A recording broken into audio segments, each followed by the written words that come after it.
Now, if you've been on twitter.com during the last 2 months, you'll probably know who Reims manager Will still is. So his exploits over in Ligue 1 have become somewhat of a meme, and I think that's kind of sad. Because at the end of the day, he took his side to an almost 20-game unbeaten run, and because he didn't have his coaching badges, Reims had to pay like 25,000 euros to actually like make sure that he stays as the manager. But how exactly did an almost unknown English manager end up tearing it up in France's top flight?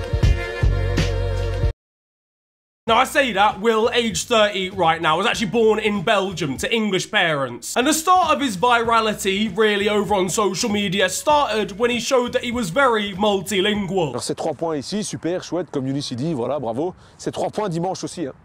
Fucking 3 points on Sunday as well. Being born in Belgium, he became fluent in French and picked up a lot of Dutch as well, whilst playing in some second division youth teams and then ultimately amateur senior football. Well, until one game came along. Whilst trying to sign Federico Makeda for £4.3 million plus instalments, as well as hiring a new assistant physio, something clicked in his mind. I want to be a coach. Though they probably already knew that back at his amateur club. Right, so I reckon we're going to go with a standard 4-4-2 here. Now, I get that, boss, but what about introducing an enganche to support an advanced forwards runs, directly counteracting the box-to-box midfield? Will, you are 7 years old. So off to England he would travel to learn how to be a coach up at a college in Lancashire, completing all diplomas and tests that he'd need to go into football coaching, as well as starting his coach career at Preston North End's under-14s. Their goalkeeping coach wasn't too pleased when he decided to start striking shots past them. Get in there! Well done, he's 13. He started his journey across Europe from here, and obviously he was born in Belgium, knows the languages spoken there, and knows all about football there as well, having played in amateur leagues and youth leagues in the country. But he wouldn't start off as a coach, instead analysing a match of St. Truden, sending that analysis over to their boss at the time, Yannick Ferreira, who on the basis of the dossier that he received would hire him as a video analyst. He might be all about the data, but he's still a video analyst in big boy Belgium, home of Kevin De Bruyne, Thibaut Courtois and Romelu Lukaku. It's a good job he didn't have to do any video analysis for Big Rom. I'll keep it honest with you, brother. Just score. Fuck, man, you're right. St. Truden are now a regular fixture of the Belgian Pro League, but at the time, they weren't in the top flight and were promoted in 2015, leading to Yannick and Will heading over to Standard Liège, one of the biggest sides in Belgium in recent years. It wouldn't last long. Despite winning the Belgian Cup, Yannick would be sacked and Will would move on with him, but crucially during that time, Will had learned even more about coaching. Therefore, Will would move over to a second division side in 2017 by the name of Liège. Interestingly, a former youth side of Romelu Lukaku. Are you sure I don't need to just do some more rapping? Romelu, please just score. Now, as I mentioned, he started off as assistant at Liège. I believe they're in the second division at the time, but when their boss moved on, he would take over as caretaker at the age of just 24. Now, during his time at Liège, he would only coach 9 games as caretaker boss and would win 7 of them. Now, the problem was for Will, he was only 24 and he didn't have his UEFA A license coaching degree. And in Belgium, you can be a manager for a maximum of 60 days if you don't have that coaching license. So despite his amazing record, he had to then return back to being an assistant at the same club. The problem would be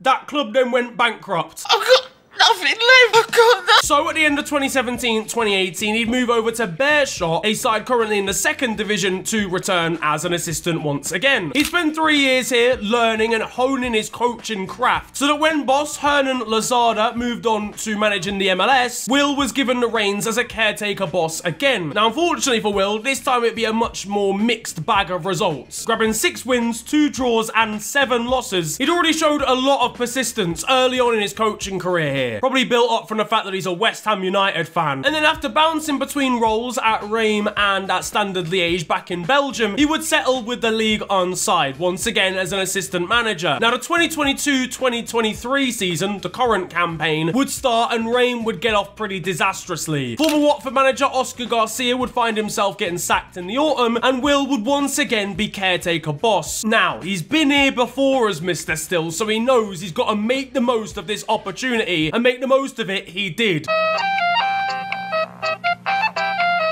After after 5 games unbeaten as caretaker, he was given the job permanently. Now with this, he became the youngest manager across all of Europe's top 5 leagues, and the mad thing was he didn't have his UEFA Pro license at this point, so Reims have to pay 25,000 euros as a fine every single match that he manages them in. And you might think that's a very expensive managerial hiring, but in reality this worked so well, more than you could ever imagine. Having been relegation threatened, Will would start his time with the club with a 14-game unbeaten run in all competitions until a 3-1 loss to Toulouse in the Coupe de France. 14 games, and in Ligue 1 that had taken them from down at the bottom to up in the top 10. The run in the league would continue, and in its final form included 2 draws to top of the table PSG and a 1-0 win over Monaco, before being ended most recently in March by Marseille with a 2-1 loss, which is nothing to be ashamed about. Marseille are a very good side, and even with that defeat, it had seen Reims up in the top 10, 1 point away from 7th, and not too far away from Europa League football,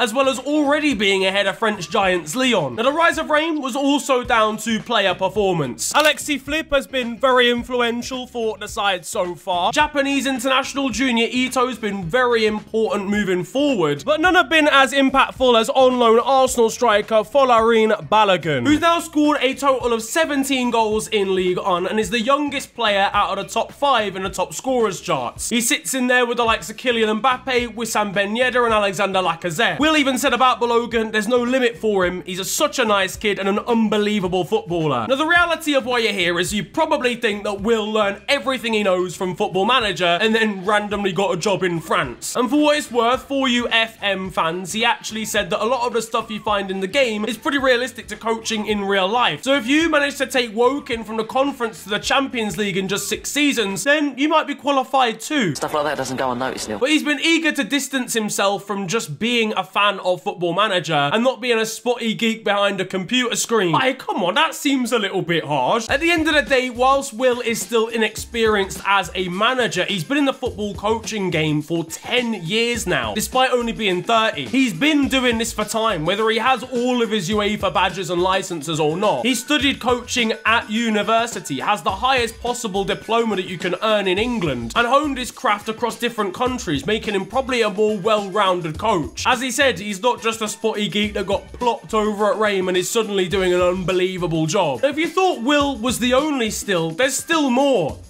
stills. There's his brother Ed, who's a manager, and Nico, who's a video analyst. Ed manages over in Belgium with a side called unbeaten, though they are dangling perilously close to the relegation zone in the Pro League, and just bottled the chance to win 4-3 against 10 men Ostende by conceding a 97th minute equaliser. I feel physically sick, literally sick. I could be sick. Apparently they're very different as managers because they've got very different characters and different philosophies when coaching. One likes to stay undefeated, one gets defeated. But the moral of the story is Will is like a lot of us. He earned a passion through a video game that he enjoyed playing at a young age and decided that instead of trying to become a footballer, he would maybe take the route of coaching instead. He then worked hard through his education by putting himself out there in different nations and put himself in a place where he is ready to manage in Ligue 1. So instead of wanting to end it all like the rest of us when we play certain games,